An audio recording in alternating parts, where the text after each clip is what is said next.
Halo, selamat pagi teman-teman. Pagi ini saya mau nge-review mobil Grand Max saya setelah 3 tahun pemakaian. Mobil ini tahun pembuatannya itu 2016, tapi saya ini mobil beli second tahun 2020. Dan ini sudah 3 tahun pemakaian.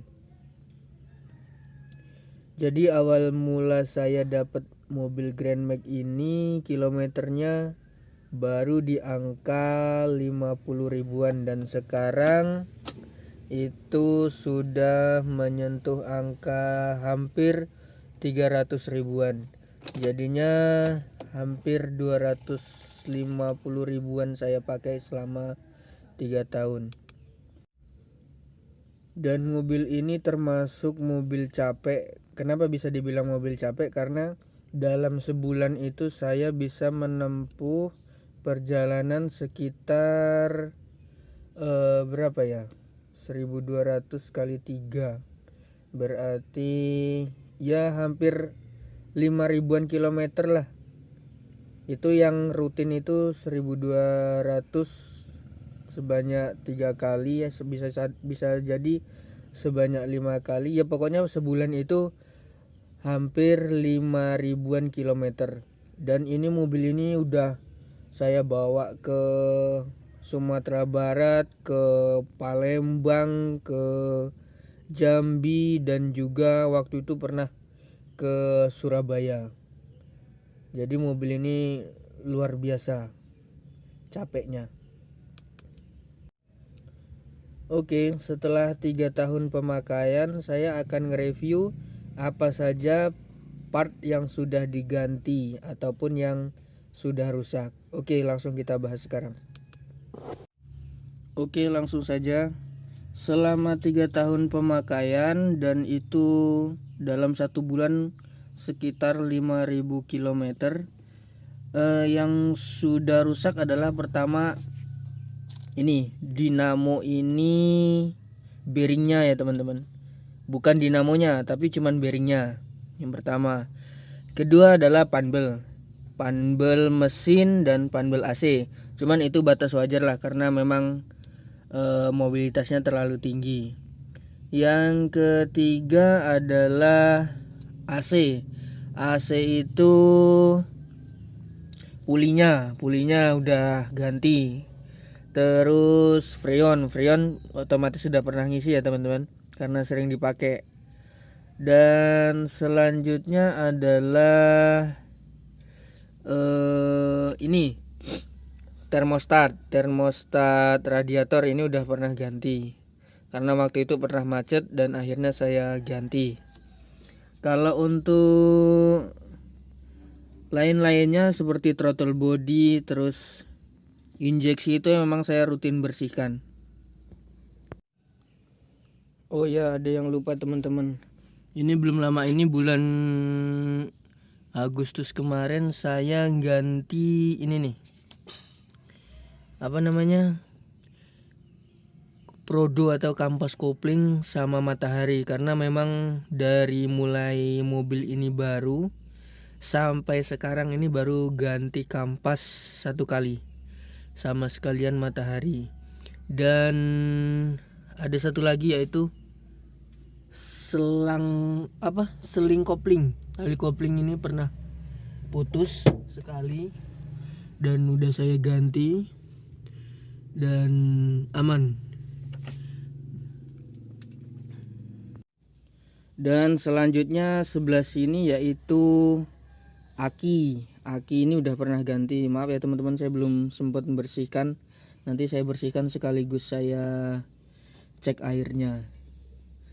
Nah, kalau di sini cuman ini aja sih yang pernah diganti. Untuk komponen mesinnya aman semua karena saya rutin ganti oli.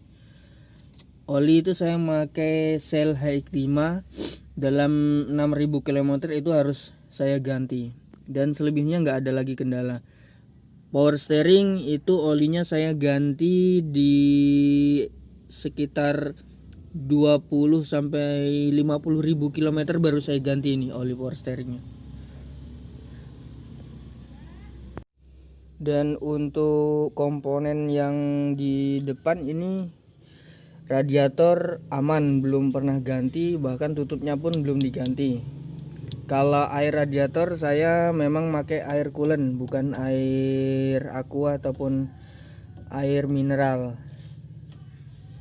Dan saya ini bohlam lampu ini saya pakai yang 90-100 dan tetapi saya tambahkan relay. Jadi supaya lampunya aman.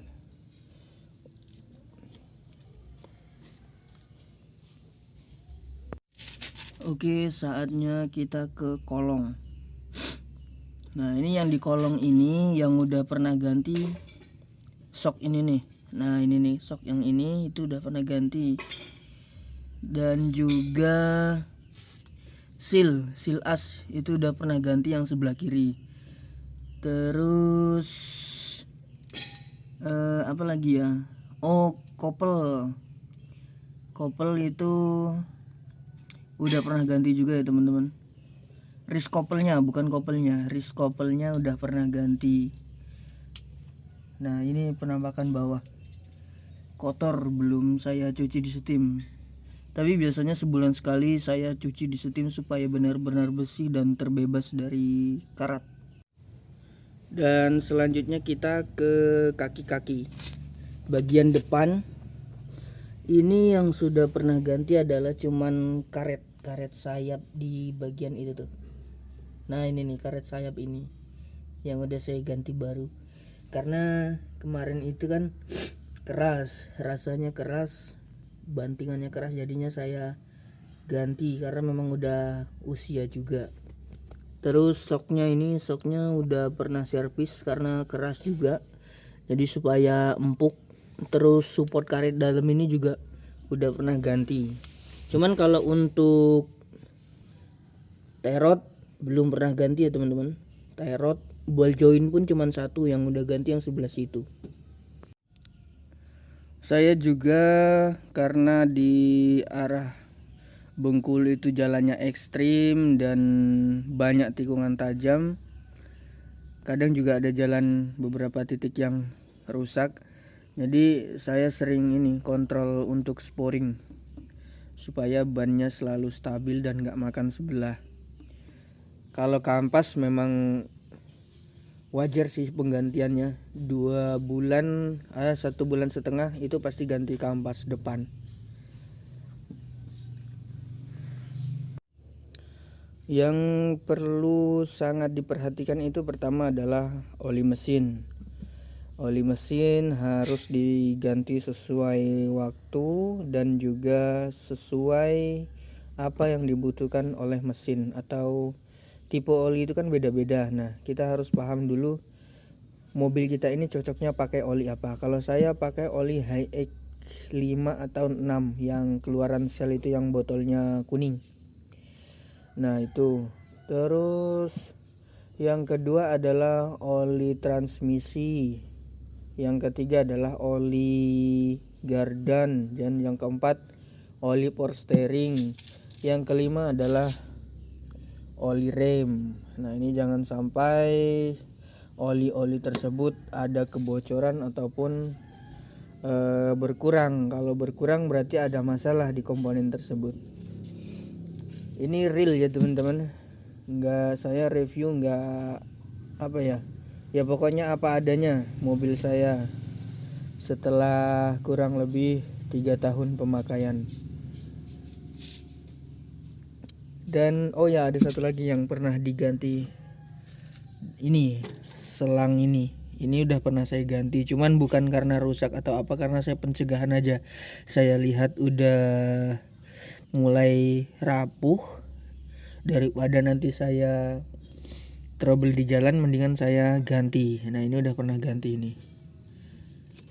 Selebihnya ya wajar lah, spare part kecil-kecilan. Kalau mesin alhamdulillah nggak ada kendala, dan sampai detik ini masih ngembun pagi dipanasin. Oke, terima kasih teman-teman yang sudah support video saya. Dan bagi teman-teman yang punya mobil Grand Max, baik pick up maupun minibus, entah tahun berapapun itu, jangan lupa perawatannya. Dan boleh sharing sama saya di kolom komentar channel YouTube saya. Oke, terima kasih teman-teman. Sampai jumpa di video selanjutnya.